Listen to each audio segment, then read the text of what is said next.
হাবড়ার বিধায়কের উপস্থিতিতে কয়েকশো দলীয় কর্মী সমর্থকদের নিয়ে তৃণমূলের প্রতিবাদ মিছিল হাবড়ার রাজপথে। ভিন রাজ্যে বাঙালিদের হেনস্থার প্রতিবাদে তৃণমূল সুপ্রিমো মমতা বন্দ্যোপাধ্যায়ের ডাকে গোটা রাজ্য জুড়ে প্রতিবাদ সভায় সামিল তৃণমূল কর্মী সমর্থকরা। কলকাতার রাজপথে যখন মমতা বন্দ্যোপাধ্যায়, তখন গোটা রাজ্য জুড়ে তৃণমূল কর্মী সমর্থকরাও রাস্তায় নেমে প্রতিবাদ আন্দোলনে সামিল। উত্তর 24 পরগনার হাবড়ায় তৃণমূলের তরফ থেকে করা হলো এক প্রতিবাদ মিছিল। মিছিলে উপস্থিত ছিলেন হাবড়ার বিধায়ক জ্যোতিপ্রিয় মল্লিক সহ কয়েকশো তৃণমূল কর্মী সমর্থকরা। মিছিল শুরু হয় 1 নম্বর গেট থেকে এবং শেষ হয় যশোর রোড ধরে জয়গাছি মোড়ে। মিছিল থেকে কেন্দ্রীয় সরকারকে নিশানা করলেন হাবড়ার বিধায়ক জ্যোতিপ্রিয় মল্লিক।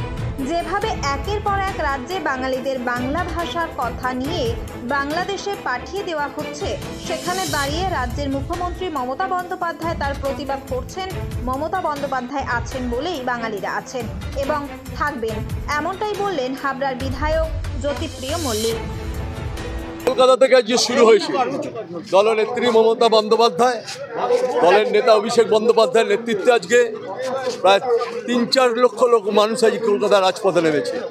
আর সারা বাংলায় আমরা রাস্তায় নেমেছি। আজকে এই যে ভয়ঙ্কর ভয়াবহ পরিস্থিতি তৈরি করছে এনআরসির নামে, মানুষকে বিভিন্ন রাজ্যে বাংলায় কথা বললেই তাদের সেখানে বন্দি করে রাখছে এবং পরবর্তীকালে তাদের বাংলাদেশ পাঠিয়ে দিচ্ছে। এর বিরুদ্ধেই আমাদের লড়াই শুরু হয়েছে। আমরা হাবড়ায়, বৃহত্তর হাবড়ায় মনে করি যে বৃহত্তর হাবড়ায় যারা বসবাস করি, যারা বাঙালিরা আছি, যারা বাংলা ভাষায় কথা বলি, আমরা মনে করছি আমাদের প্রতি আঘাত আসতে পারে। মমতা বন্দ্যোপাধ্যায় রয়েছে বলেই এই আঘাত আমরা প্রতিহত করতে পারবো। আমরা সিঙ্গুর করে দেখিয়েছি, আমরা নন্দীগ্রামে আন্দোলন করে দেখিয়েছি, আমরা এই এনআরসি আন্দোলন করে দেখাবো। নো এনআরসি, বাঙালি বাংলায় থাকবে, বাঙালিকে অন্য জায়গায় পাঠানো যাবে না, কোনো বাঙালি যাবে না, কোনো বাঙালি যাবে না। মমতা বন্দ্যোপাধ্যায় বলেছে একবেলা রুটি খেয়ে যদি থাকতো, হাফ রুটি খেয়ে যদি থাকি, ওপারে বাংলার মানুষ যারা এখানে বসবাস করে তারাও হাফ রুটি খেয়ে থাকবে, আমরা সবাই থাকবো। আমরাও তো ওপারে বাংলার মানুষ, আমাদের বললেই আমাদের চলে যেতে হবে ওদের। বিজেপি সব তাড়িয়ে দিতে চাইছে। বাঙালি বাঙালি, বিজেপি হলো বাঙালি হেটার, বাঙালিদের সব দূর করে দিয়েছে। যারা বাংলা থেকে তারা বিদায় নাও, হবে না। এই লড়াই চলবে, দীর্ঘতম লড়াই চলবে, লাগাতার লড়াই চলবে। হ্যাঁ, মানুষ সমস্যা অবশ্যই পড়বে।